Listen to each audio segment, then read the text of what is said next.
Sesungguhnya Allah itu maha baik dan tidak menerima kecuali yang baik-baik saja. Sama seperti misalkan ada seseorang ibu-ibu, dia sholat, tapi dia sholat menggunakan gamis jubah abayanya hasil mencuri. Kira-kira gimana sholatnya? Ya, dia ambil pakaiannya dari sesuatu yang hasil, ya, yang Allah Subhanahu Wa Taala haramkan. Maka ada yang mengatakan sholatnya tidak sah. Ada juga sebagian mengatakan sholatnya tetap sah, tapi dia berdosa.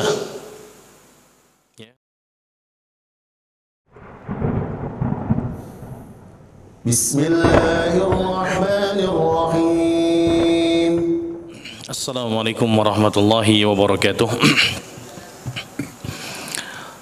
Innal hamdalillah nahmaduhu wa nasta'inuhu wa nastaghfiruh wa natubu ilaihi wa na'udzu billahi min shururi anfusina wa sayyiati a'malina man yahdihillahu fala mudilla lahu wa may yudlil fala hadiya lahu asyhadu an la ilaha illallah wahdahu la syarika lahu wa asyhadu anna muhammadan abduhu wa rasuluhu la nabiyya ba'da wa rasulah. Allahumma inna nas'aluka ilman nafi'an wa rizqan thayyiban wa amalan mutaqabbala. Allahumma inna na'udzubika min ilmin la yanfa. Ya Allah, kami berlindung kepadamu dari ilmu yang tidak bermanfaat, wa min qalbin la yakhsha', dan dari hati yang tak pernah kunjung khusyuk, wa min nafsin la tashba', dan dari jiwa yang tidak pernah kenyang akan kehidupan dunia, wa min da'watin la yustajabu laha, dan kami berlindung pula kepadamu ya Rabb dari doa yang tidak diijabah. Para ummahat al-karimat dan akhwat yang semoga senantiasa dibimbing dan diberikan petunjuk oleh Allah Subhanahu wa taala. Alhamdulillah, di kesempatan pagi hari yang berbahagia ini Allah Subhanahu wa taala kembali mempertemukan kita dalam rangka mempelajari hadis-hadis Nabi sallallahu alaihi wasallam, yang mana di sini disebutkan oleh Al-Imam An-Nawawi rahimahullah taala. Beliau menyusun beberapa hadis Nabi sallallahu alaihi wasallam yang jumlahnya ada 42 hadis yang disusun oleh Imam Nawawi. Dan kita bahas kali ini adalah hadis yang ke-10 dari kitab Al-Arba'in An-Nawawiyah. Para akhwat dan ummahat yang semoga senantiasa dimuliakan Subhanahu wa taala. Yang kedua, kita senantiasa memuja dan memuji Allah Subhanahu wa taala atas nikmat yang Allah berikan, terutama nikmat hidayah, yang dengannya kita dapat melangkahkan kaki-kaki kita menuju ke salah satu rumah-rumah Allah Subhanahu wa taala dalam rangka untuk belajar, dalam rangka untuk mendalami agama Islam, dinul haq, melalui wahyu ilahi yang Nabi sallallahu alaihi wasallam sampaikan sampai 14 abad dulu sampai kepada kita. Maka insyaallah kita akan membahas tema kita kali ini adalah Allah hanya menerima yang baik-baik saja. Tentunya tema ini diambil dari hadis yang ke-10, dari hadis Al-Arba'in An-Nawawiyah, yang mana Nabi SAW pernah menyebutkan dalam sebuah hadisnya yang diriwayatkan oleh sahabat yang mulia Abu Hurairah. Mungkin ibu-ibu dan akhwat enggak asing lagi dengan nama Abu Hurairah. Siapa nama Abu Hurairah? Siapa nama beliau? Karena Abu Hurairah itu bukan nama. Abu Hurairah itu adalah kunyah. Ya. Kunyah itu apa? kunyah itu adalah setiap nama yang didahului dengan Abu, Ummu, dan Ibnu. Ya, seperti Aisyah, Ibunda Aisyah punya kunyah, kunyahnya apa Ibu? Siapa? Ummu? Iya, Ummu Abdillah, betul. Aisyah itu punya kunyah Ummu Abdillah, padahal Aisyah nggak punya anak. Aisyah nggak punya anak namanya Abdullah, tapi sunnah, ya, setiap kita disunnahkan untuk memiliki kunyah. Nabi saja punya kunyah, kunyahnya siapa? Kunyahnya Nabi? Nah, kita nggak tahu kunyahnya Nabi ya, tapi giliran artis yang lagi viral tahu, ya, yang lagi cerai baru tahu, ya, tapi nama sahabat, kunyahnya Nabi kadang kita nggak tahu, itu. Padahal kita ngaku cinta sama Nabi, ngaku cinta sama keluarganya Nabi, tapi kadang kita nggak tahu, ya, kunyahnya Nabi, nama asli sahabat Abu Hurairah siapa? Ya, Nabi punya kunyah siapa Ibu? Abul Qasim. Ya, kunyah Nabi SAW adalah Abul Qasim. Begitu juga Abu Hurairah. Abu Hurairah ini bukan nama. Ya, Abu Hurairah itu adalah kunyah. Ya, yang artinya Hurairah itu diambil dari kata hirrah. Hirrah itu artinya kucing. Ya. Kemudian dirubah ke bentuk tasgir, menjadi kecil.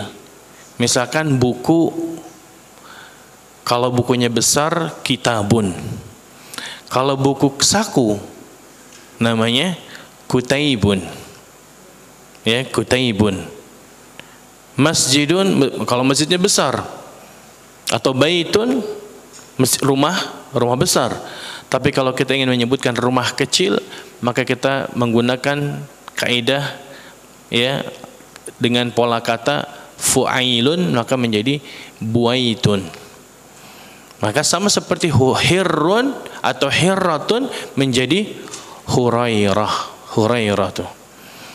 Sehingga Abu Hurairah itu diberikan kunyah Abu Hurairah yang artinya bapaknya kucing kecil. Karena Abu Hurairah itu seringnya beliau itu kerjaannya mengembala kambing. Abu Hurairah itu apa? Kerjaannya mengembala kambing, dan itu pekerjaan yang mulia, Ibu. Bahkan, ya, Nabi SAW menyebutkan ma min nabiyyin illa yar'al ghanam. Tidaklah ada seorang nabi melainkan mereka pernah mengembala kambing. Ya, jadi jangan malu kalau kita punya profesi tukang ngangon kambing, tukang ngembala kambing, karena itu adalah pekerjaan para nabi. Ya, jadi kita nggak malu kita punya jual beli kambing, kita ternak kambing. Ya, itu adalah pekerjaan yang mulia. Ya. Nah, jadi Abu Hurairah adalah pekerjaannya mengembala kambing.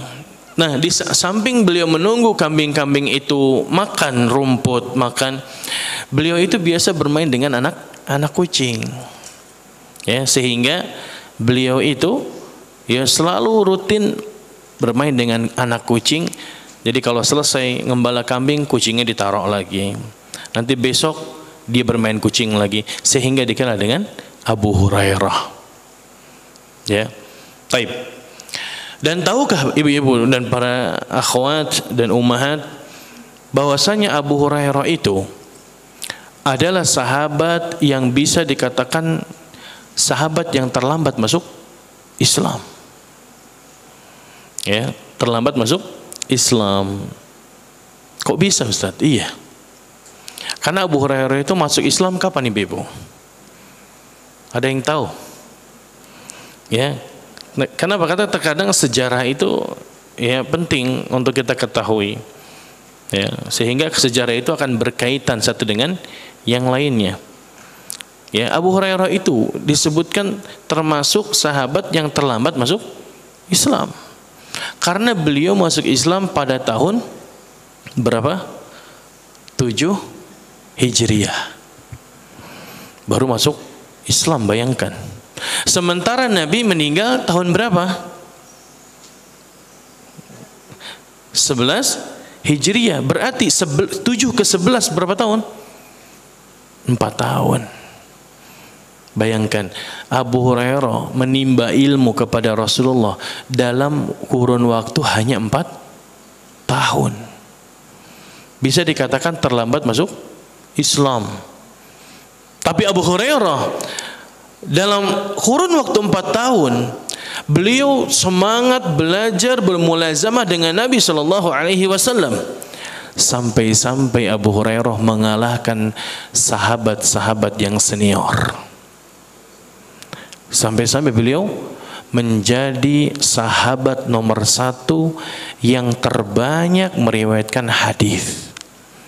Makanya sering an Abi Hurairah, an Abi Hurairah, menunjukkan banyak hadis yang diriwayatkan oleh sahabat Abu Hurairah. Sampai 5.000 hadis lebih yang beliau riwayatkan langsung dari Nabi SAW. Menunjukkan Ibu, dalam Islam tidak ada kata terlambat dalam belajar. Meskipun umur kita mungkin nggak belia lagi, mungkin umur kita udah kepala 5, kepala 6, saya terlambat Ustaz masuk Islam. Maka tidak ada yang terlambat. Ya, yang terlambat itu adalah orang yang meninggal, kemudian dia menyesal kelak di akhirat. Ya, atau dia sudah Allah cabut dalam kondisi belum mengenal agama Islam, maka itulah orang-orang yang terlambat. Tapi selama kita masih ada waktu, walaupun usia sudah tua, ya, tak lagi semangat muda, tapi ternyata Allah kasih hidayah buat kita di usia saat ini, maka bersyukurlah. Allah masih menginginkan kebaikan dari diri-diri kita. Ya, itu yang patut kita syukuri. Maka Abu Hurairah pun demikian. Bertemu Nabi hanya 4 tahun, tapi Abu Hurairah terus menerus membersamai Nabi, safar dengan Nabi, belajar dengan Nabi, terus sehingga beliau selalu meriwayatkan hadis dari Nabi SAW. Ya, maka jangan pernah menyesal. Kenapa saya baru kenal sunnah ini? Kenapa saya baru kenal agama Islam yang murni ini? Sementara usia saya sudah usia pensiun. Ya, maka tidak ada manfaat untuk dari menyesal tersebut. Taib, itulah sedikit Bapak Ibu sekalian. Bapak-bapak nggak ada ya? Ibu-ibu sekalian dan para umahat, bahwasanya sahabat Abu Hurairah, ya, sahabat yang mulia, dan salah satu hadis yang beliau riwayatkan adalah hadis ini. Di hadis yang ke-10, ya, beliau mengatakan, qala Rasulullah sallallahu alaihi wasallam. Sesungguhnya Nabi sallallahu alaihi wasallam pernah bersabda, innallaha tayyibun la yakbalu illa tayyibah. Sesungguhnya Allah itu maha baik dan Allah tidak menerima kecuali yang baik-baik saja. Ya, Allah Subhanahu wa taala tidak menerima kecuali yang baik-baik saja. Baik, di sini, ya, Nabi sallallahu alaihi wasallam menyebutkan innallaha tayyibun. Kata tayyibun menunjukkan bahwasanya di antara nama-nama Allah adalah At-Tayyib. Allah punya nama banyak, Ibu. Ya. Dan di antara salah satu nama Allah adalah At-Tayyib, yang maha baik. Wa yaqbalu minal a'mal ma kana mausufan bit-tayyib. Dan Allah Subhanahu wa taala menerima dari amalan-amalan yang disifati dengan tayyib, dengan baik. Ya, dan ini umum mencakup seluruh amalan apa saja yang baik-baik. Ya, mungkin diantaranya mencari rezeki. Ya, kemudian seseorang berusaha beramal soleh, amal yang baik. Ya, dia berusaha untuk mencari ma'isyah, mencari nafkah. Dia berusaha untuk mencari harta yang halal dan thayyibah. Ya. Baik. Hadis ini ibu-ibu menjelaskan bahwasanya Allah Subhanahu wa taala tidak menerima kecuali sesuatu yang baik-baik saja. Maksudnya bagaimana? Maksudnya ya, dari sekian banyak amalan kita, Allah hanya menerima amalan itu yang memang amalan itu adalah amalan yang thayyib. Misalkan ada seseorang, mohon maaf, dia berangkat haji dengan sekeluarganya, tapi dia berangkat haji dari harta hasil korupsi. Ya, bagaimana hukum atau status haji mereka? Mereka berangkat haji satu keluarga atau umrah satu keluarga, tapi ternyata hartanya dari harta korupsi. Bagaimana kiranya ya amalan tersebut? Ya, dalam masalah ini memang diperselisihkan para ulama. Ya, bagaimana hukum amalan seseorang manakala seseorang melakukan amalan tertentu, namun amalan tersebut dari biaya-biaya atau hasil harta-harta yang haram. Sebagian ulama mengatakan tidak sah ibadahnya, tidak diterima berdasarkan hadis ini. Karena innallaha thayyibun la yaqbalu illa thayyiba. Sesungguhnya Nabi SAW itu, sesungguhnya Allah itu maha baik dan tidak menerima kecuali yang baik-baik saja. Sama seperti misalkan ada seseorang ibu-ibu, dia sholat, tapi dia sholat menggunakan gamis jubah abayanya hasil mencuri. Kira-kira gimana sholatnya? Ya, dia ambil pakaiannya dari sesuatu yang hasil ya yang Allah Subhanahu wa taala haramkan. Maka ada yang mengatakan sholatnya tidak sah. Ada juga sebagian mengatakan sholatnya tetap sah, tapi dia berdosa. Ya, maka kita katakan di dalam hadis yang lain saja Nabi pernah mengatakan ya bahwasanya innallaha la yaqbalullaha sholata bighairi tahur. Allah Subhanahu wa taala tidak menerima salat tanpa adanya bersuci. Wala sadaqatan min gulul, dan Allah Subhanahu wa taala tidak menerima harta sedekah dari harta gulul. Apa itu gulul, ibu-ibu? Ada yang tahu? Pernah dengar istilah gulul? Hah? Apa itu gulul? Ibu-ibu tahu ghanimah? Tahu ya? Ghanimah itu harta rampasan perang, betul. Misalkan kaum muslimin perang dengan orang-orang kafir. Kemudian dalam peperangan itu kaum muslimin menang. Maka semua senjata, semua hal-hal harta yang berharga dalam peperangan itu diambil oleh kaum muslimin. Itulah yang dinamakan dengan ghanimah. Kemudian istri-istrinya musuh diambil, anak-anaknya dijadikan budak, ya, sehingga itulah yang disebut harta ghanimah. Namun yang dinamakan dengan gulul adalah harta ghanimah yang belum dibagikan. Itulah gulul. Jadi kalau misalkan orang ikut perang, ketika perang dia ngambil, oh ada emas jatuh, cincin emas misalkan, punya orang kafir, ya. Ketika dia perang mungkin jarinya putus sehingga cincin emasnya jatuh, dia ambil, dia kantongin. Atau ada pedang atau pisau yang bagus dari orang kafir, dia ambil, bawa ke rumahnya, maka itu dinamakan dengan harta gulul. Kenapa? Karena harta itu belum dikumpulkan. Karena setiap harta ghanimah itu harusnya dikumpulkan di Baitul Mal, yang nanti akan diberikan kepada orang-orang yang ikut serta dalam peperangan. Maka kata Nabi SAW, Allah tidak menerima harta sedekah dari harta gulul tersebut. Ya, berarti ibu, orang kalau niat sedekah, ya, ternyata hartanya itu harta yang tidak halal, maka sedekahnya nggak diterima. Sebagaimana film Robin Hood, ibu-ibu mungkin pernah dengar film Robin Hood, ya. Yang pesan film itu adalah apa? Dia mencuri dari harta orang-orang kaya, orang-orang zalim, mungkin dari manalah harta itu diambil. Yang mana harta itu diberikan kepada orang-orang fakir miskin. Kira-kira kalau gambaran seperti itu, infaknya itu atau caranya itu mendapatkan pahala atau tidak? Tidak. Sepakat? Iya. Kenapa? Karena dia mengambil harta atau beramal dari harta yang tidak halal. Ya. Mungkin ada hartanya halal secara zat, tapi caranya nggak benar, maka itu pun jadi haram. Ya.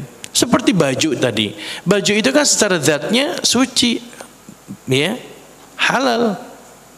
Tapi ternyata hasil mendapatkannya adalah dengan cara yang haram. Maka baju itu pun menjadi haram. Ya, maka jangan pernah berpikir nggak apa-apa Ustaz korupsi, habis korupsi kan kita infakkan. Ya, hasil korupsi itu kita infakkan. Nah, ini yang disebut dengan money laundry. Ya, seolah-olah dengan dia infakkan harta, maka dosa korupsi dia jadi hilang. Lah, nggak demikian.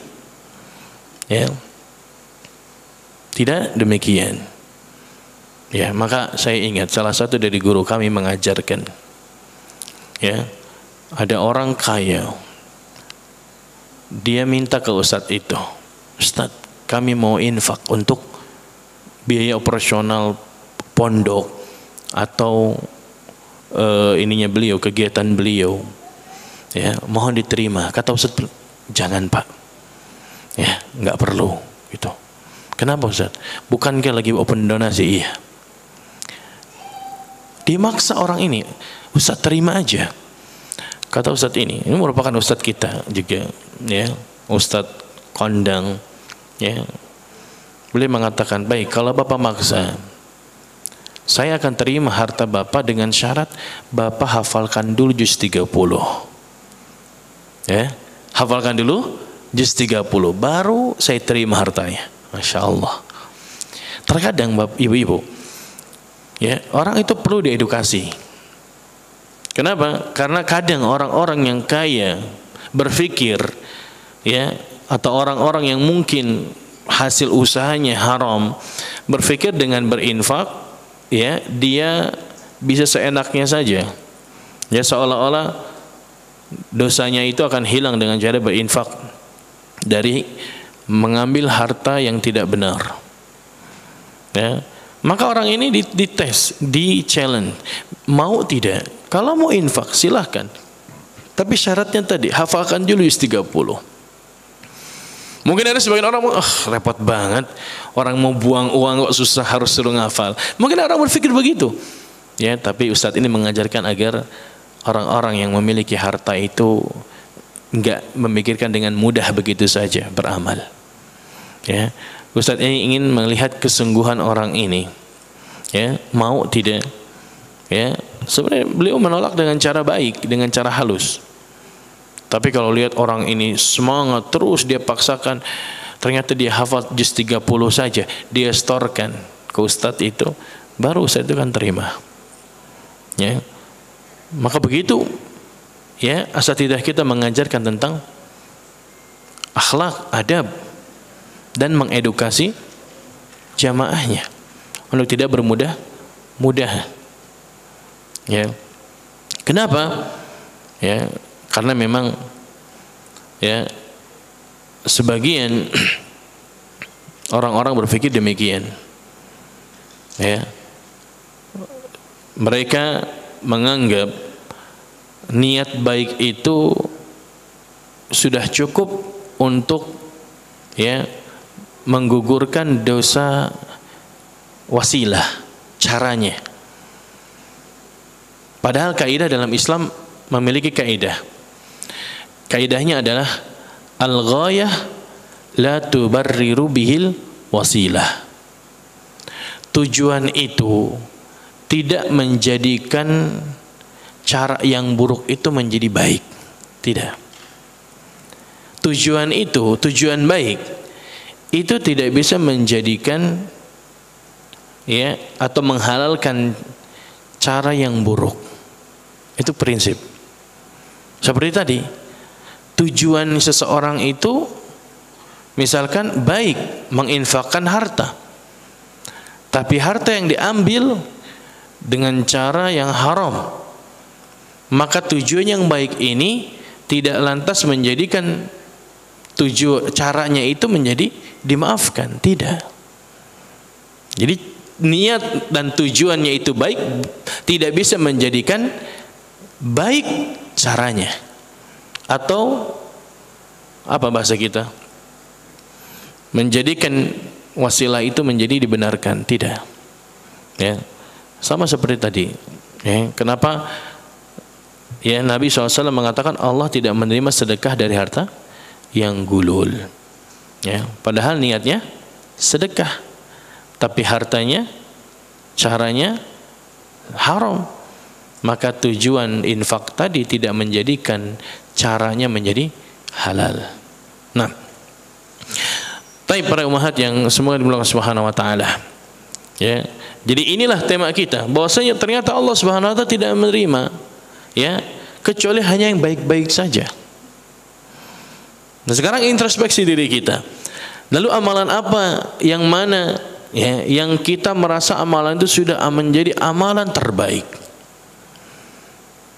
Padahal yang kita kerjakan amalan ini, ibu-ibu, yang sehari semalam setiap hari kita lakukan, ya kita saja nggak tahu diterima dan tidak diterimanya.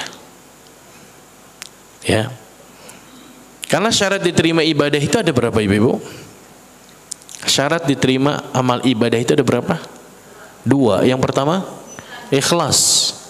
Yang kedua, ittiba. Yang mana keduanya ini harus saling beriringan. Enggak cukup orang cuma ikhlas tapi ternyata enggak ittiba. Ada orang ikhlas tapi enggak ittiba, banyak. Ya. Gambarannya ada orang salat subuh ikhlas karena Allah, tapi ternyata salatnya 3 rakaat. Apakah amalan itu diterima? Tidak. Kenapa? Padahal ikhlas. Ya.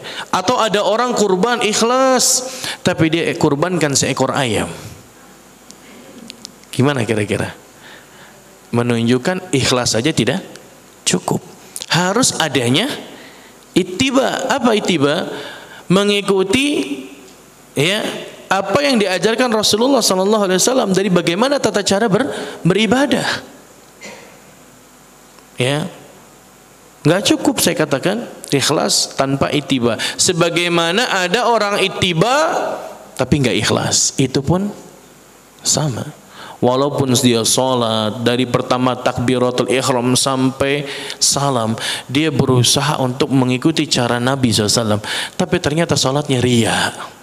Gimana kira-kira? Sama, nggak diterima. Maka saya katakan amalan apapun itu, maka amalan itu syaratnya agar diterima itu harus ada 2 syarat ini.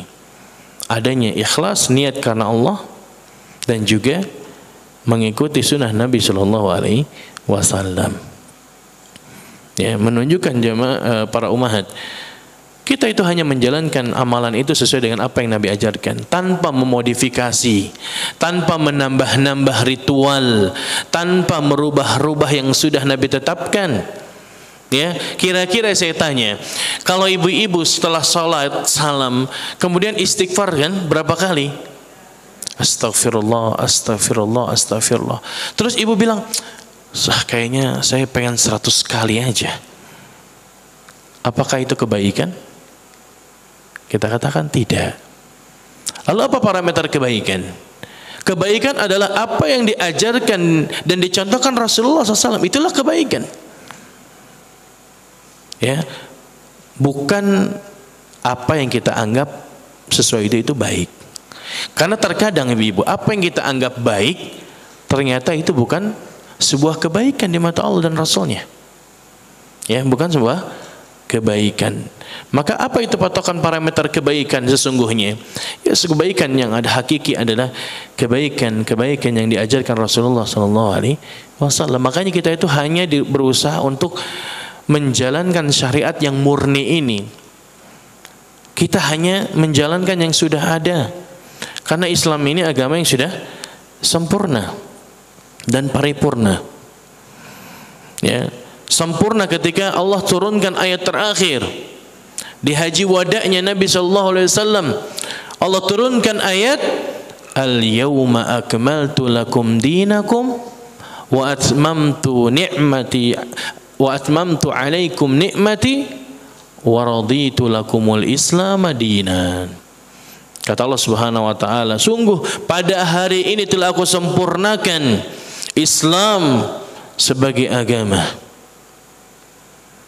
Wa atmamtu alaikum ni'mati, dan telah aku sempurnakan atas kalian nikmatku.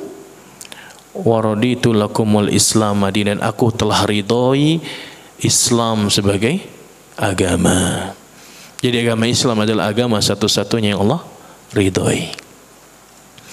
Maka ketika turun ayat ini jamaah, sahabat semuanya bergembira, senang, karena agama Islam adalah agama yang telah sempurna. Namun Abu Bakar ketika itu menangis. Kenapa? Karena Abu Bakar itu hatinya lembut. Ya, Abu Bakar menangis. Ditanya oleh sahabat, kenapa engkau menangis wahai Abu Bakar? Ya, Abu Bakar mengatakan, ya, wa mada ba'dal haqqi illa ad-dhalal. Dan apa yang setelah daripada kebenaran, masih setelahnya adalah kesesatan. Dan tidaklah ada sesuatu itu sempurna, melainkan sesuatu itu akan berkurang dan terus berkurang. Dan menunjukkan kalau agama ini sudah sempurna, berarti Nabi nggak lama lagi akan meninggal. Itu yang menyebabkan Abu Bakar menangis. Ya, karena Nabi diutus itu hanya untuk menyampaikan wahyu. Ketika wahyu itu sudah sempurna, berarti kan Nabi sudah tanda-tanda nggak akan lama lagi. Itulah Abu Bakar. Kenapa beliau hatinya sangat sensitif, lembut. Ya, jauh beliau berpikir, ya, melebihi sahabat-sahabat yang lainnya. Ya, sehingga ya beliaulah orang yang benar-benar cinta kepada Rasulullah sallallahu alaihi wasallam. Bahkan keimanan Abu Bakar itu melebihi keimanannya seluruh umat Islam. Sampai-sampai disebutkan law wuzinat imanu Abu Bakrin ma imanil ummah la rajihat imamu Abu Bakrin. Seandainya imannya Abu Bakar itu ditimbang ibu-ibu di satu neraca, yang kanan imannya Abu Bakar, yang kiri imannya seluruh umat ini, umat Islam, niscaya imannya Abu Bakar akan lebih berat dibandingkan imannya umat Nabi SAW. Ya, menunjukkan ya Abu Bakar adalah orang yang paling beriman kepada Allah dan Rasulnya. Ya, bagaimana tidak? Ya, beliau jadikan seluruh hartanya, jiwanya itu untuk Islam. Ya, sehingga pantaslah beliau Allah jamin dengan ya ahli surga. Karena banyak sahabat-sahabat ingin menyaingi Abu Bakar seperti Umar, ya, ingin berusaha untuk menyaingi kemuliaan Abu Bakar, sampai-sampai ketika dikumandangkan jihad, ya, maka Umar bergegas menginfakkan separuh hartanya untuk ya diinfakkan di jalan Allah untuk perang. Karena perang itu kan butuh persediaan senjata, hewan tunggangan, ya. Umar menyimpahkan separuh hartanya, tujuannya untuk menyaingi apa?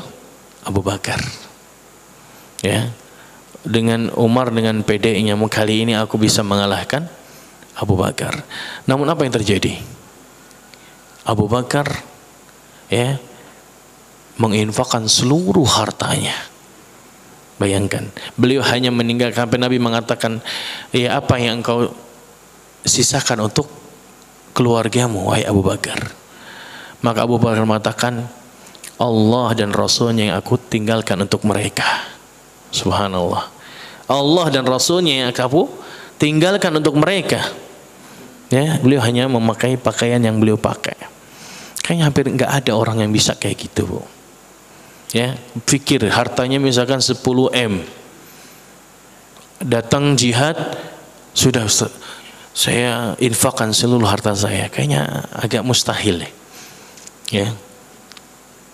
Makanya begitu mulianya sahabat Abu Bakar, karena beliau adalah sahabat yang mulia sekaligus mertuanya Nabi Shallallahu Alaihi Wasallam. Baik, para ummahat al-karimat, a'azzani Allah wa iyyakum. Kita lanjutkan. Inna Allah ta'ala tayyibun la yaqbalu illa at-tayyiba. Wa inna Allah amara al-mu'minina bima amara bihil mursalin. Sesungguhnya Allah Subhanahu wa taala memerintahkan orang-orang mukmin dengan apa yang Allah perintahkan juga para rasul. Apa itu perintahnya? Allah berfirman, ya ayyuhar rusul kulu minat tayyibati wa'malu salihah. Wahai para rasul, makanlah kalian dari yang baik-baik dan beramal salehlah. Ya, ini perintah Allah kepada para rasul. Di ayat yang lain Allah juga memerintahkan kepada orang-orang yang beriman. Ya, Allah berfirman, ya ayyuhalladzina amanu kulu min tayyibati ma razaqnakum. Wahai orang-orang yang beriman, makanlah dari yang baik, yang tayyib apa yang kami rezekikan untuk kalian. Ya, berarti apa? Allah memerintahkan orang mukmin sebagaimana apa yang Allah perintahkan kepada para rasul. Ya, para rasul itu siapa, ibu-ibu? Ya, apakah rasul itu nabi? Atau apakah semua nabi itu rasul? Ya, tidak kan? Rasul itu adalah yang dikenal dengan ulul azmi minar rusul. Ya, jadi semua rasul pasti nabi. Ya, tapi tidak semua nabi itu rasul, karena ada perbedaan antara nabi dan rasul. Lalu apa perbedaannya?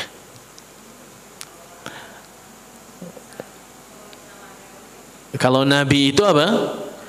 Diberikan tugas untuk menyampaikan apa? Syariat yang ada. Yang disampaikan apa? Untuk menyampaikan syariat yang ada. Kalau rasul itu diperintahkan menyampaikan syariat yang baru. Itu bedanya. Ya, sehingga para nabi itu semuanya sama-sama bertugas untuk menyampaikan risalah atau menyampaikan ya syariat. Tapi syariat yang sudah ada. Adapun rasul ya diperintahkan untuk menyampaikan syariat yang baru. Ya. Dan memang disebutkan rasul itu karena memang ujian para rasul itu lebih berat, Ibu. Ya. Kenapa dinamakan ulul azmi? Karena mereka ujiannya lebih berat daripada nabi-nabi yang lain. Ya, siapa ulul azmi? Yaitu Nabi Isa, Nabi Musa, Nabi Muhammad, Nabi Nuh, Nabi Ibrahim. Itulah rasul yang dikenal dengan ulul azmi. Ya. Ya, taib. Jadi Allah Subhanahu wa taala ternyata memerintahkan kita orang-orang yang beriman sebagaimana Allah perintahkan para rasul untuk senantiasa makan dengan makanan yang thayyib, yang baik, Ibu. Lalu Nabi menyebutkan tsumma dzakara rajula. Kemudian ya, Nabi menyebutkan seorang laki-laki yutilus safar, yang mana laki-laki ini memperbanyak atau panjang safarnya, mengadakan perjalanan yang panjang. Ash'atha akbar. Kemudian orang laki-laki ini safar, rambutnya dan bajunya berdebu. Ya, kalau orang dulu itu Ibu, kalau orang musafir ketahuan dari mana? Bajunya debu, lecek, dekil. Karena dulu jalannya nggak pakai kereta cepat, nggak. Pakai apa? Hewan tunggangan, kuda, unta. Dan jalannya pun apa? Padang pasir. Yang kena angin kadang ya debunya nempel ke baju. Belum kalau dipegang rambutnya itu berdebu. Ya. Nah, Nabi SAW menyebutkan ada seorang laki-laki yang dia mengadakan perjalanan panjang sampai bajunya, rambutnya berdebu. Yamuddu yadayhi ila sama. Kemudian laki-laki ini menengadahkan tangannya ke langit seraya mengatakan, ya Rabbi, ya Rabbi, wahai Rabbku, wahai Rabbku, wa mat'amuhu haram, ya, tapi makanannya haram, wa mashrabuhu haram, minumannya haram, wa malbasuhu haram, pakaiannya pun haram, wa ghudhiya bil haram, dan dia tumbuh dari daging yang haram. Fa anna yustajabu lahu, maka bagaimana mungkin, kata Nabi, doanya dikabulkan? Padahal orang ini sudah mengambil 4 sebab dikabulkannya doa. Yang pertama apa? Laki-laki ini safar. Yang kedua, dia berdebu selayaknya seperti orang yang sedang haji dan umrah, berdebu. Yang ketiga, beliau sebab diijabahnya doa adalah mengangkat kedua tangan. Dan yang keempat, beliau bertawassul dengan nama-nama Allah dengan mengatakan ya Rabbi, ya Rabbi. Sudah 4 sebab dikabulkan doa. Tapi ternyata makanannya masih ada yang haram, minumannya masih ada yang haram, pakaian yang dia pakai itu haram, bahkan dia dagingnya baik yang tumbuh yang disuapi oleh ayahnya, ibunya dari harta yang haram. Maka kata Nabi, bagaimana mungkin doanya akan dikabulkan? Ternyata dosa menjadikan sebab doa tidak akan dikabulkan oleh Allah Subhanahu wa taala. Ya. Jadi jangan pernah bersuudzon sama Allah, ya Allah, saya berdoa sudah belasan tahun, tapi kok nggak pernah doa saya dikabulkan. Maka jangan pernah suudzon sama Allah. Tapi tanyakan sama diri kita, apakah belasan tahun ini sudah jamin makanan kita itu halal semua? Apakah kita jamin orang tua kita itu ngasih makan sama kita sudah dari harta yang halal? Kalau belum, mungkin itu salah satu sebabnya. Ya. Sehingga Nabi menyebutkan atau menceritakan apa? Hadis ini. Ya. Maka jangan pernah suudzon ibu-ibu ketika kita berdoa nggak pernah dikabulkan. Karena bentuk pengkabulan doa itu Nabi sebutkan ada 3 bentuk pengkabulan doa. Apa saja? Yang pertama, Allah kabulkan doa kita sesuai dengan permintaan. Ini yang pertama. Misalkan, ya Allah, saya minta untuk diberikan apa? Dimudahkan untuk ibadah haji. Allah kabulkan, langsung Allah berikan haji. Atau berdoa, ya Allah, saya capek, hidup kayaknya susah terus. Saya ingin minta sama Allah apa? Harta yang melimpah. Saya ingin jadi orang kaya. Boleh tidak ibu? Boleh. Ya, boleh minta kaya, boleh, silakan. Kenapa tidak dilarang? Islam nggak pernah melarang seseorang menjadi kaya raya. Yang dilarang oleh Islam adalah tertipu dengan harta. Ya, karena sahabat zaman dulu juga banyak yang kaya. Tapi mereka hanya jadikan harta mereka di genggaman mereka. Mereka nggak jadikan harta itu di dalam hati mereka, enggak. Sehingga tadi Umar, Abu Bakar, mereka punya harta banyak. Ketika dikumandangkan jihad, mereka nggak bakhil, keluarkan harta itu di jalan Allah Subhanahu wa taala.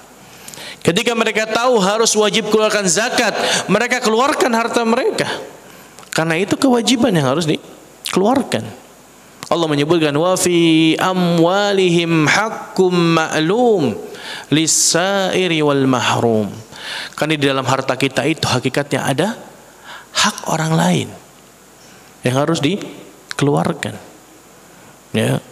Jangan merasa ini harta saya sudah capek, saya banting tulang nyari harta, masa harus saya keluarkan? Saya berikan kepada fakir miskin. Ya, tentu itulah sebuah kewajiban seseorang ketika ya harta dia sudah terpenuhi syaratnya. Apa syaratnya zakat, ibu-ibu? Syarat kapan seorang itu harus mengeluarkan zakat? Kapan syaratnya? Apa saja? Yang pertama, hartanya mencapai nisab. Berapa nisabnya harta? 85 gram emas dikalikan dengan harga emas per hari ini. Ibu tahu kan banyak emasnya kan? Berapa harga emas hari ini? 1 juta? Hah? Itu logam mulia mungkin. Ya. Emas 24 karat berapa? Ibu kan banyak di rumah ya. Berapa? Masya Allah, hampir 2 juta. Mungkin itu emas antam. Ya, anggaplah emas hari ini 1 juta. Ya, kalau sudah 1 jutaan. 1 juta dikalikan 85 gram emas berapa puluh juta? 85 juta. Jadi kalau ibu-ibu hartanya sudah 85 juta, itu sudah mencapai nisab. Tapi itu belum wajib dikeluarkan zakatnya, karena ada syarat yang kedua. Apa? Harus haul. Apa itu haul? Hartanya sudah mencapai nisab, dimiliki selama 1 tahun hitungan bulan Hijriyah. Dan selama 1 tahun itu harta kita nggak berkurang di bawah nisab, barulah dikeluarkan hartanya. Dan dikeluarkannya pun cuman berapa? 1/40, sama dengan 2,5%. Bayangkan 1/40. Kita punya harta 40, hanya diambil satunya saja. Ya, atau kita punya harta 100 juta, yang dikeluarkan berapa ibu? 2.500.000. Masa 2.500.000 dari 100 juta nggak mau dikeluarkan? Ya, sedikit, nggak banyak. Tapi kadang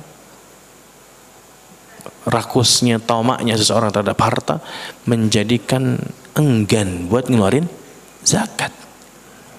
Ya, padahal tadi sebutkan Allah di dalam harta kita itu ada hak orang lain. Ya, maka janganlah bakhil-bakhil kalau memang punya harta. Ya, karena hakikatnya harta kita itu apa?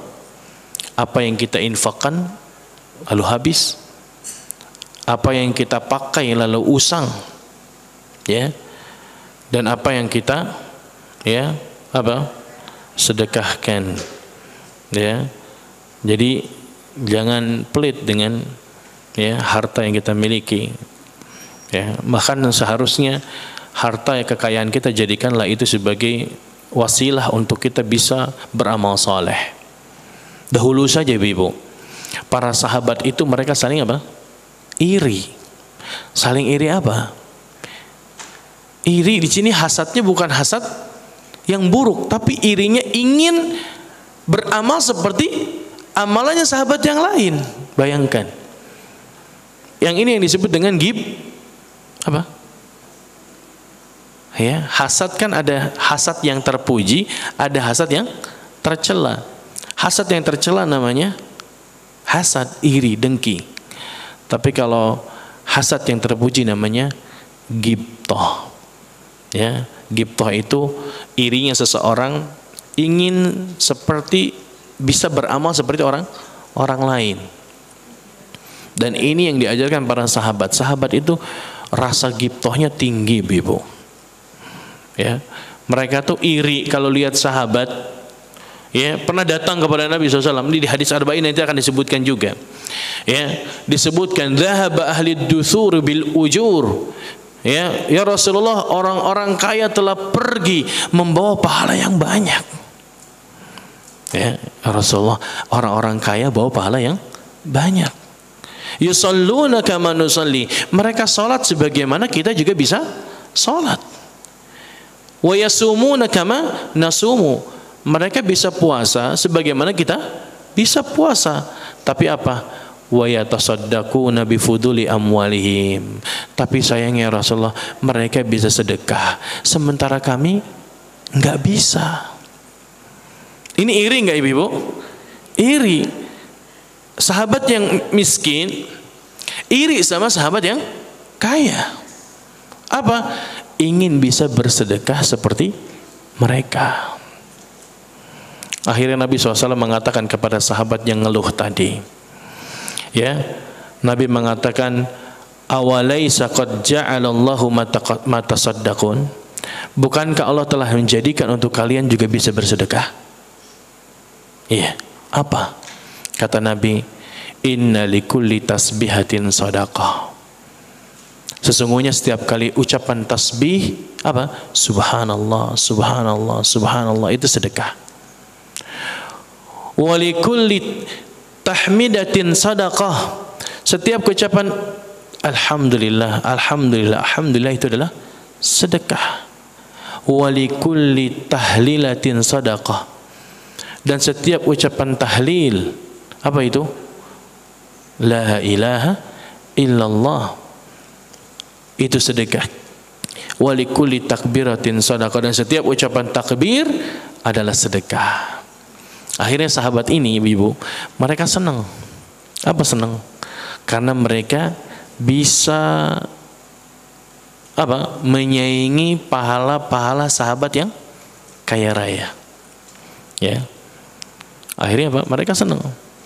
Enggak lama sahabat ini datang lagi kepada Nabi SAW. Ya Rasulullah, ternyata orang-orang kaya itu tahu amalan ini.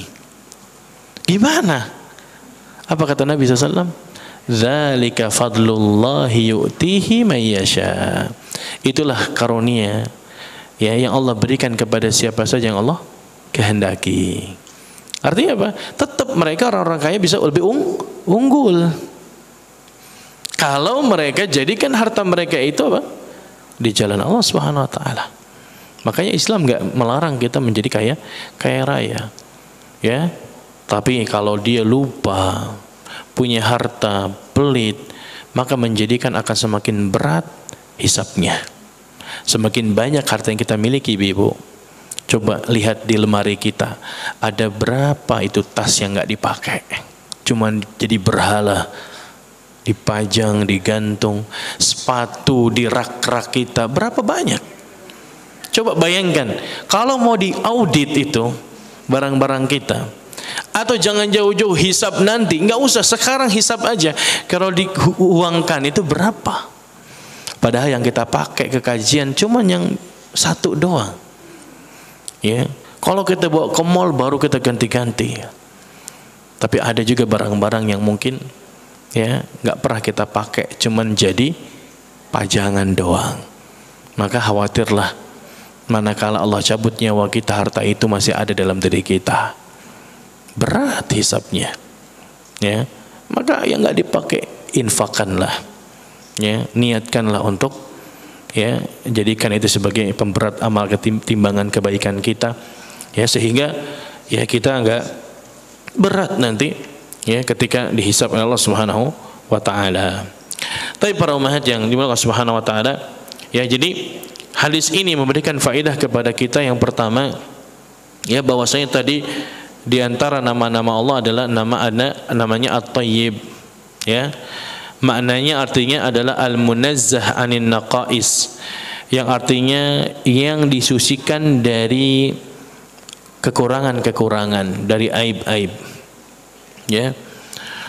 Dan bahwasanya ya, wa anna min sifatihi at-tayyib, dan Allah juga memiliki sifat-sifat yang maha baik. Ya, makanya ada istilah asmaullahi wal husna, ya, walillahil asmaul husna wasifatul ulia. Ya, jadi Allah tuh punya nama-nama yang maha indah dan sifat-sifat yang maha tinggi. Ya, dan menunjukkan ya Allah itu ala sifatin mustaqqah minha, dan Allah itu dinamakan At-Thayyib, dan otomatis Allah memiliki sifat At-Thayyib, baik. Jadi Allah sesuai dengan namanya. Beda sama manusia. Kadang ada manusia namanya siapa? Muhammad. Masya Allah, bagus namanya. Ya, namanya Muhammad. Artinya apa ibu Muhammad? Muhammad apa artinya? Muhammad itu artinya terpuji. Ya, baru tahu ya. Muhammad itu artinya apa? Terpuji. Tapi ada namanya Muhammad, tapi tukang nyuri. Suka mabuk-mabukan tiap malam. Nah, ini namanya bagus tapi nggak memiliki sifat yang bagus. Itulah makhluk. Tapi Allah punya nama, otomatis Allah itu disifati dengan nama-nama tersebut. Ya, tapi kalau manusia makhluk, kadang namanya bagus, tapi kadang sifatnya tidak bagus. Ya, itu bedanya Al-Khaliq dengan makhluk. Ya, makanya nama-nama Allah itu pasti berkonsekuensi adanya sifat. Ya, nama-nama Allah yang maha baik itu berkonsekuensi adanya sifat ya bagi Allah Subhanahu wa taala. Yang kedua, anna 'alal muslim an ya'tiya bit-thayyib minal a'mali wal makasib. Yang kedua, faedah yang bisa kita ambil bahwasanya hendaklah seorang muslim itu berusaha untuk ya melakukan apa? Yang baik. Baik itu amalan-amalan ataupun al-makasib. Makasib tadi apa? Nafkah. Ya. Maka nasihatkan kalau kita masih punya suami yang masih ternyata ya kerjanya enggak halal. Kenapa? Karena ibu dan anak-anak nanti akan terpengaruh dengan harta itu. Walaupun ibu mungkin enggak berdosa karena makan hasil dari sesuatu yang haram, ya, tapi akan ada yang namanya dosa akan berefek. Ya, dulu para salaf itu ketika mereka melakukan dosa, mereka langsung mendapatkan pengaruh dosa itu pada kendaraan-kendaraan dan anak-anak mereka. Ya, artinya apa? Kalau ibu-ibu lagi naik mobil mogok, yang disalahkan jangan mobilnya, tapi yang pertama kali adalah dosa apa yang baru saya lakukan, sehingga Allah berikan ujian ini. Ketika kita punya anaknya susah diatur, bandel kalau kata kita, padahal hakikatnya nggak ada anak yang makan bandel, tapi ketahuilah itu mungkin pengaruh daripada dosa. Ya, kan dosa itu akan berefek kepada ya diri kita. Cepat atau lambat, ya dosa itu akan berefek dan kita akan mendapati ya pengaruh daripada dosa itu. Kemudian ya, yang ketiga adalah anna shadaqata la tuqbalu illa min malin halal. Bahwasanya harta sedekah itu ibu-ibu itu tidak diterima kecuali dari harta yang halal. Makanya Allah hanya menerima yang baik-baik saja. Harta haram diinfakkan, ini Allah nggak terima hartanya dan tidak dianggap sebagai sedekah. Ya, sebagaimana hadis yang tadi saya sebutkan, ya sesungguhnya Allah tidak menerima salat tanpa adanya bersuci, dan Allah pun tidak menerima harta sedekah dari harta gulul, yang harta rampasan yang belum dibagikan.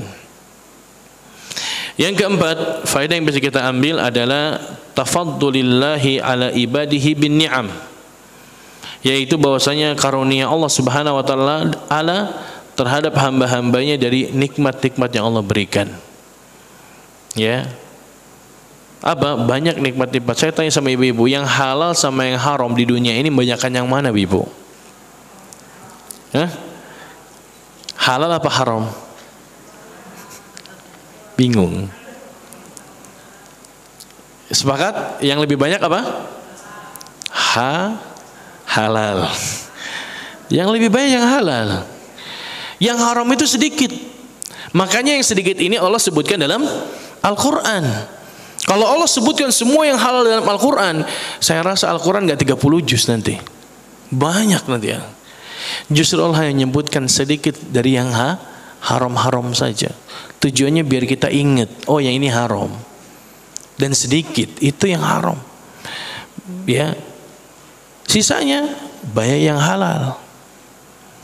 Cuman masalahnya yang haram itu yang lebih enak dan lebih sesuai dengan jiwa kita. Makanya Allah berfirman, inna nafsa la ammaratun bisu. Sesungguhnya jiwa itu senantiasa memerintahkan kepada keburukan. Ya, makanya jiwa kita itu senantiasa memerintahkan kepada keburukan.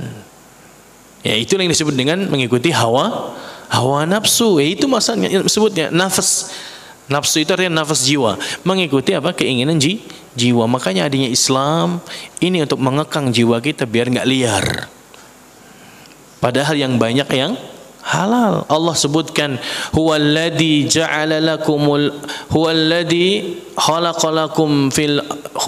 khalaqalakum ma fil ardi jami'a. Dialah Allah yang menjadikan dan menciptakan di muka bumi ini untuk kalian semua. Dari ayat ini menunjukkan hukum asal segala sesuatu itu halal sampai ada dalil yang mengharamkan. Ibu saya tanya, apa hukum makan daging rusa? Tahu halal dari mana? Ya? Karena tidak ada dalil yang mengharamkan, ya jelas. Makan daging kelinci halal, ya halal karena nggak ada yang mengharamkan. Makan daging biawak, haram. Nah, makan ular haram, makan katak haram, ya sedikit yang haram. Makan bangkai haram. Tapi ibu kadang setiap hari makan bangkai, ya. Bangkai apa? Bangkai ikan. Itu kalau bangkai ikan itu halal. Dan bangkai belalang ini yang dikecualikan, ya. Kata Nabi SAW, uhillalakum maitatani wa damani. Kata Nabi SAW, aku halalkan untuk kalian 2 bangkai dan 2 darah. Apa itu? Wa amman maitatani, kata Nabi, al-as-samaku wal jarad. Yang halal adalah ikan dan belalang. Jadi ibu-ibu kadang kan kalau di pasar belinya bangkai, kan? Bangkai ikan, tapi ada ikan dan itu dihalalkan. Adapun 2 darah adalah al-kabidu wat tihal, hati dan jantung. Itu yang halal. Adapun selain itu haram. Ya. Contoh misalkan ibu-ibu tahu marus. Ya, marus itu apa? Darah yang dibekukan, digumpalkan seperti hati. Apakah jadi halal? Tidak, itu haram. Ya, marus itu apa? Haram. Karena dia itu makan, hakikatnya kita makan darah. Baik. Ya, jadi ya yang keempat ini faedahnya apa? Karena Allah memerintahkan kita untuk makan makanan yang baik saja. Ya usahakan. Ya walaupun nggak enak, yang penting halal. Daripada yang enak tapi haram. Ya. Yang kelima, anna aklal haram min asbabi adamil qabulid du'a. Bahwasanya makan yang haram itu menyebabkan ya adanya atau tidak diterimanya apa? Doa. Tadi sudah kita sebutkan, ya, ternyata ya makan haram itu menyebabkan tidak diterimanya apa? Atau tidak dikabulkannya doa. Ya, padahal sekalipun dia mengambil sebab-sebab, misalkan dia berdoa di waktu mustajab. Ya. Apa saja ibu-ibu waktu mustajab kapan kira-kira? Wah, ketika turun hujan itu waktu mustajab. Di antara azan dan iqamah ini waktu mustajab. Ketika di hari Jumat, ya, sampai sebelum terbenam matahari, itulah waktu mustajab. Ketika safar itu waktu mustajab. Banyak di sepertiga malam terakhir ini waktu mustajab. Maka berdoalah di waktu-waktu mustajab, ya. Dan berusaha tadi untuk meninggalkan sesuatu yang haram. Nah, baik. Dan yang terakhir atau yang berikutnya adalah tadi saya sebutkan bahwasanya di antara sebab-sebab diterima doa adalah ya kondisi dia safar, kemudian dia kondisi berdoa dalam kondisi berdebu, ya. Kemudian dia mengangkat kedua tangan dan dia bertawasul dengan nama-nama Allah. Ini merupakan sebab. Dan yang terakhir ya, di antara sebab diterimanya doa juga adalah al-ilhah 'alallahu fihi, yaitu ilhah. Apa itu ilhah, Ibu? Ilhah itu artinya merengek. Minta sama Allah ketika berdoa itu ngerengek, sebagaimana merengeknya seorang anak ketika minta kepada orang tuanya. Sudah enggak kita kalau berdoa itu, Ibu, minta sama Allah ngerengek bahkan nangis? Pernah enggak? Kalau Ustadz dulu awal-awal pernah saya nangis, tapi sekarang tuh kok udah lama ngaji, kayaknya hati tuh makin keras, Ustadz. Makin sulit buat nangis. Bahkan umroh saja ngelihat Ka'bah biasa aja, Ustadz. Maka mungkin itu salah satu pertanda hati kita mulai keras. Ya, hati kita mulai keras. Ya. Sehingga ibadah itu terasa hambar, ya, enggak seperti awal-awal ketika kita mendapatkan hidayah, ketika awal-awal kita kenal dakwah sunnah, ya, sekarang malah terasa biasa saja. Berarti ada yang salah dalam pelajaran kita, ada yang salah dalam proses ya, metode belajarnya kita, atau ada yang salah dalam kualitas amalan kita. Ya, padahal ya belajar agama seharusnya bisa memudahkan, melembutkan hati-hati kita untuk bisa lebih mudah ya untuk menangis ya kepada Allah Subhanahu wa taala. Tapi para ummahat, ibu-ibu yang saya muliakan karena Allah Subhanahu wa taala, ya, inilah faedah-faedah yang singkat ya, namun banyak syarat akan faedah yang sangat banyak. Ya, walaupun cuma hanya hadis satu, tapi semoga bisa mengambil ya banyak faedah-faedah yang bisa kita amalkan di keseharian kita. Nah, barangkali ada pertanyaan dari ibu-ibu, barangkali kami persilahkan jika ada pertanyaan bisa ditulis atau langsung ditanyakan dengan menggunakan mic. Barakallahu fikum. Bismillahirrahmanirrahim. Syukran jazakallahu khairan Ustaz. Izinnya teman-teman bagi yang ingin bertanya silahkan siapkan pertanyaannya. Izin bertanya duluan. Nah, silakan. Gini Ustaz, seseorang ini terkait dengan harta yang didapatkan halal dan haram. Seseorang bekerja di tempat yang riba, kemudian setelah mendapatkan hidayah, dia sudah memahami ilmu tentang syariat. Kemudian dia berpikir bahwa harta itu berarti harta haram. Kemudian suaminya itu mau resign dari pekerjaannya, tapi istrinya berjihad sendiri seperti ini. Apa istrinya apa, Bu? Berjihad artinya menyatakan begini. Seandainya tiba kita itu resign, berarti kehidupan akan menjadi kacau balau gitu ya. Bagaimana dengan anak-anak yang sedang belajar, sedangkan belajar membutuhkan biaya yang besar gitu. Lah seandainya terlepas dari pekerjaan, belum tentu mendapatkan pekerjaan yang sama atau yang bisa mencukupi biaya sekolah. Kemudian ijtihadnya jadi tidak usah resign karena penghasilan untuk mengambil yang lebih manfaat, supaya tidak terkena madorot yang lebih besar. Nah, bagaimana menurut Ustadz kalau seperti itu? Barakallahu fik. Nah, pertanyaannya bagus. Memang ini kadang ujian berat.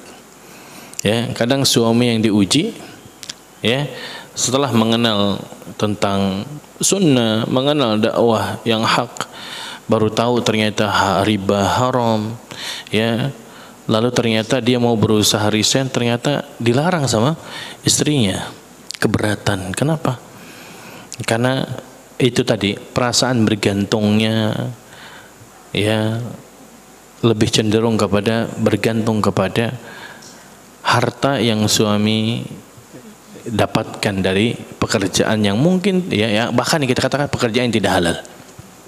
Ya. Kenapa? Padahal itu merupakan menunjukkan bentuk ya ketawakalan kita yang kurang kepada Allah Subhanahu wa taala. Kalau kita berbicara tentang bab riba, jelas Allah sebutkan dalam Al-Qur'an ya, yamhaqullahu riba wa yurbis sadaqat wa ahallallahu al-bai'a wa harrama riba. Allah menghalalkan jual beli dan mengharamkan riba. Jelas. Lalu bagaimana Ustaz dalam kondisi seperti ini? Kalau kita ngelihat kalau suami langsung resign, kayaknya nggak siap. Anak-anak masih kecil, harus sekolah, ya. Kemudian kalau sekolah itu butuh biaya. Lalu kalau suami resign, biaya dari mana? Ya ini namanya kita kurang bertawakal kepada Allah Subhanahu wa taala. Ya, dia berusaha kerja ngikutin semua perintah atasannya. Karena atasan yang memberikan dia gaji, fasilitas, rumah, mobil. Bahkan dia nggak enak kalau harus resign. Tapi dia nggak pernah ingat, nggak pernah ngerasa nggak enak sama yang memberikan kehidupan. Dia nggak pernah ngerasa nggak enak kepada yang memberikan rizki, anak, istri, yaitu Allah Subhanahu wa taala. Nggak pernah ada perasaan nggak enak sama Allah makan yang haram. Ya, nggak pernah merasakan demikian. Dan itu tercenderung kepada kurang ketawakalan, seolah-olah pekerjaan ini yang menjadikan dia jadi hidup di dunia ini, padahal tidak. Saya ceritakan, ya, Ustadz Syafiq Riza Basalamah beliau menceritakan kisah yang nyata. Beliau mengatakan ada seorang cerita ke anak, kata beliau. Dia adalah dulunya orang yang kerja di salah satu bank konvensional. Gaji dia 60 juta ketika itu. Ya. Gaji beliau 60 juta per bulan, bayangkan. Sampai-sampai dia masih muda ketika itu. 60 juta sebulan, sampai-sampai beliau ya dianggap sudah sukses, sehingga beliau ingin merayakan kebahagiaan beliau dengan mengundang semua keluarganya untuk hadir ke rumahnya. Akhirnya beliau undang keluarganya. Sampailah hari undangan itu tiba. Ya, ada pamannya beliau datang dengan anak dan istri, dengan istri dan anak-anaknya. Ya. Ketika datang, pamannya ditawarin makan. Mereka mengatakan, kebetulan kami tadi sebelum ke sini sudah makan. Kalau begitu paman minum saja, minum, ada makanan cemilan. Iya, ya. Akhirnya dalam kondisi beliau merayakan kebahagiaan beliau, ya, beliau bilang sama ibunya, "Ma, ini paman sama bibi nggak mau makan." Ya, dipaksa nggak mau juga. Akhirnya pamannya terpaksa mengatakan, sebetulnya ya kami kesini hanya memenuhi undangan. Kami sebenarnya bukan nggak mau makan, tapi karena kami tahu penghasilan kamu murni semuanya dari bank, itu yang menyebabkan saya dan anak-anak nggak berani untuk makan. Masya Allah. Dari perkataan itu, orang ini seolah-olah ditampar dengan perkataan pamannya. Di saat dia sedang bangga bahagia dengan kesuksesannya, tapi ternyata pamannya nggak bahagia punya ponakan seperti itu. Karena dia tahu dia mendapatkan harta yang banyak itu dari hasil yang haram. Akhirnya singkat cerita, orang ini terus mikirin apa? Perkataan pamannya. Sampai-sampai orang ini ingin memutuskan untuk resign. Dia tinggalkan gaji dan jabatannya saat itu. Berat. Udah punya jabatan, gajinya gede. Lalu tahu ternyata ini nggak halal. Berat ibu-ibu sekalian. Akhirnya apa? Dengan berat hati dan dia berusaha untuk mengikhlaskan, dia resign dari bank tersebut. Lalu dia kerja biasa, bahkan dia kerja jadi OB yang gajinya jauh banget dengan gaji yang dia dapati kemarin-kemarin ketika di bank. Terus dia berusaha dengan kondisi yang ada, sampai-sampai dia bilang, Ustaz, ketika gaji saya 60 juta, perasaan saya nggak cukup sama anak dan istri saya, istri dan anak saya. Saya punya cicilan rumah, mobil, motor, saya punya kebutuhan buat anak-anak nggak kayaknya kurang gitu. Tapi setelah saya kerja jadi OB yang gajinya mungkin jauh, tapi bagi saya saat ini cukup, cukup untuk memberikan makan untuk istri dan anak-anak saya. Maka Ustaz Syafii mengatakan itulah yang disebut dengan keberkahan. Akhirnya orang ini terus berusaha jadi OB, dia naik kerjanya jadi catering. Dia jadi catering, usaha catering makanan. Setelah itu dia berusaha untuk mensyukuri kondisi saat itu, sampai-sampai terus dia berusaha sehingga dia menjadi kerja di travel, sampai dia lakoni terus sehingga dia menjadi pemilik travel, bahkan memiliki beberapa cabang di Saudi, punya cabang travel. Beliau bercerita ketika itu setelah beliau sukses kembali, setelah berat melalui hidup-hidup pahit beliau, maka Ustadz ini mengatakan, inilah janji Allah Subhanahu wa taala dan Rasulnya. Nabi mengatakan, man taraka syai'an lillah awadallahu khairun minhu. Barang siapa yang seseorang itu meninggalkan sesuatu karena Allah, Allah akan gantikan sesuatu itu dengan yang lebih baik. Dan itulah janji Allah Subhanahu wa taala. Percayalah, Allah Subhanahu wa taala enggak akan pernah menyia-nyiakan orang-orang yang berusaha untuk berbuat baik. Allah enggak akan pernah menyia-nyiakan usaha seorang hamba manakala dia berusaha meninggalkan yang haram. Maka Allah akan janjikan kebahagiaan setelah dia berusaha meninggalkan karena Allah Subhanahu wa taala. Allah akan memberikan kondisi yang baik. Artinya ibu yang bertanya, kita sebagaimana kita yakin dengan gaji suami yang saat ini, yang mohon maaf mungkin ada sesuatu yang haram, tapi kenapa kita nggak pernah yakin dengan rizki yang Allah berikan kepada kita? Yang itu nggak ada ceritanya orang semakin beriman bertakwa Allah susahkan hidupnya sampai dia mati kelaparan, itu nggak ada ceritanya. Maka bertakwalah kepada Allah, karena janji Allah, wa man yattaqillaha man yattaqillaha yaj'al lahu makhraja. Barang siapa yang bertakwa kepada Allah, Allah akan berikan jalan keluar, solusi. Wa yarzuqhu min haitsu la yahtasib. Dan Allah akan memberikan rizki dari arah-arah yang tidak disangka-duga. Nah, Allah Ta'ala alam bisawab. Ustaz, afwan, melanjutkan yang tadi, pertanyaan tadi, jika berhenti dari pekerjaan itu menunggu pensiun gimana Ustaz? Menunggu pensiun, Masya Allah. Ibu yang bertanya, Ustadz, kita pekerjaan yang haram ini nunggu pensiun, gimana kira-kira Ustadz? Masalahnya, siapa yang jamin umur kita sampai pensiun? Siapa yang jamin kita bisa sampai pensiun, dan bisa berusaha meninggalkan yang haram? Gak ada yang jamin.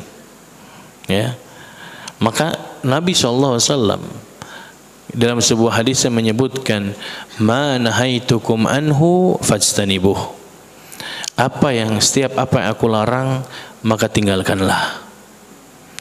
Wa ma amartukum bihi fa'tu minhu mastata'tum. Dan apa saja yang aku perintahkan maka lakukanlah semampu kalian. Dalam hadis ini, para ibu-ibu, Nabi membedakan antara meninggalkan larangan dan melakukan perintah. Ketika meninggalkan larangan, Nabi mengatakan langsung tanpa embel-embel, fajtanibuh, tinggalkanlah. Tapi giliran melakukan ibadah, perintah, Nabi mengatakan kerjakanlah semampu kita. Berbeda berarti. Iya. Saya tanya balik sama ibu-ibu, mana yang lebih berat? Meninggalkan larangan atau melakukan perintah? Lebih berat. Yakin? Padahal sudah kasih dalil tadi. Mana yang lebih berat? Saya ulangi. Meninggalkan larangan apa melakukan perintah? Meninggalkan larangan berat. Salah. Kenapa? Karena Nabi mengatakan apa saja yang aku larang, tinggalkanlah. Dan apa saja yang aku perintahkan, lakukanlah semampu kalian. Menunjukkan melakukan perintah itu berat. Karena Nabi mensyaratkan melakukanlah semampu kalian. Tapi meninggalkan larangan tanpa ada syarat, tinggalkanlah. Enggak ada cerita yang Ustaz, saya mau berhenti merokok susah ya kalau sebungkus. Gimana kalau satu batang aja? Enggak boleh. Meninggalkan larangan harus totalitas. Tapi melakukan perintah kita diberikan syarat semampunya kita. Ya. Maka bedakan antara meninggalkan larangan dan melakukan perintah. Ya, jadi maksudnya adalah ya, jangan menunggu meninggalkan dosa itu ditunda-tunda. Ya, karena kalau kita sudah tahu, malah dosanya lebih besar ketimbang orang sama sekali nggak tahu itu dosa. Kalau orang nggak tahu itu dosa dia lakukan, dia dimaafkan. Tapi kalau udah tahu itu dosa, itu haram, tapi dia bertahan untuk tetap di sana, maka itu yang berat. Karena dia ada tahu, ya dulu para sahabat saja, biasa mereka para sahabat itu pagi-pagi minum khamr, Ibu. Tujuannya apa? Untuk menghangatkan tubuh. Ya. Turun ayat sampai bertahap. Ketika itu belum langsung khamr itu diharamkan. Sampai turun ayat, ya, wala taqrabus salata wa antum sukara hatta ta'lamu ma taqulu. Janganlah kalian mendekati salat, janganlah kalian ya meminum khamr, mabuk, dan kalian dekat dengan waktu salat sampai kalian mengetahui apa yang kalian ucapkan. Artinya ayat itu menunjukkan boleh minum khamr tapi jauh-jauh waktu salat. Ya, mereka para sahabat masih minum khamr ketika itu. Baru turun ayat yang terakhir, ya. Ketika turun ayat innal khamra wal maisir, ya.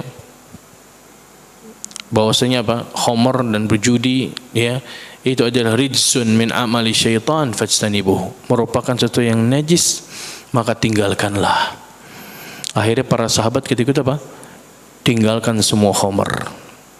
Sampai stok-stok mereka di kendi-kendi mereka tumpahkan, ya, di jalan-jalan, sehingga ketika itu khamr atau banjir di kota Makkah itu banjir khamr. Tapi manakala hati sahabat sudah kokoh, ya, maka yang haram pun akan berusaha mereka akan tinggalkan, ya, totalitas. Maka ingatlah janji Allah Subhanahu wa taala, ya, Allah Subhanahu wa taala akan membantu hamba-hambanya yang berusaha untuk menjaga syariat Allah. Nabi mengatakan ihfadillah yahfadka. Jagalah Allah, insyaallah akan menjagamu. Ta'arraf ilallahi fi raha ya'rifka fi syiddah. Ingatlah Allah ketika kita senang, maka Allah akan ingat kita ketika susah. Ya. Nah, demikian barakallahu fikum. Ya, semoga bermanfaat. Mungkin satu lagi terakhir ya, 5 menit lagi, jam 11. Terima kasih Ustaz. Assalamualaikum warahmatullahi wabarakatuh. Waalaikumsalam warahmatullahi wabarakatuh. Ustaz tadi makanan, ini tanya tentang makanan, darah itu hati dan jantung, kemudian bangkai ikan. Ya. Kemudian ketika kita mengadakan perjalanan di tempat orang yang banyak kafirnya, ya banyak orang kafir gitu ya, Ustadz.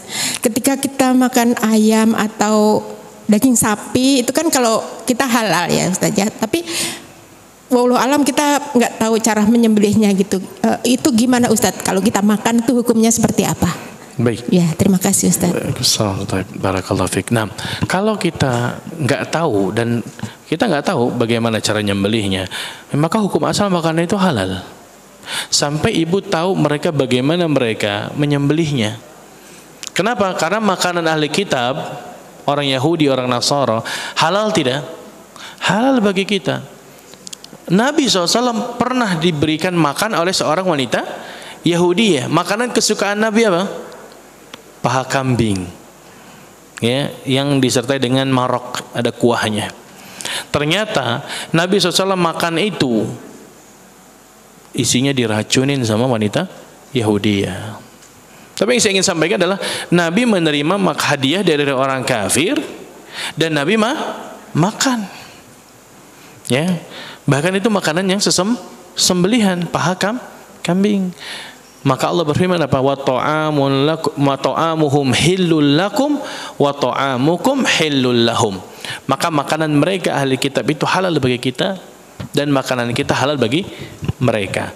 Ya. Jadi kalau ibu nggak tahu bagaimana cara menyembelihnya, maka hukum asalnya halal, silahkan makan. Sampai kita tahu ternyata dia nyembelihnya nggak syar'i, maka jangan. Ibu tahu bagaimana cara menyembelih makanan-makanan yang dijual di luar?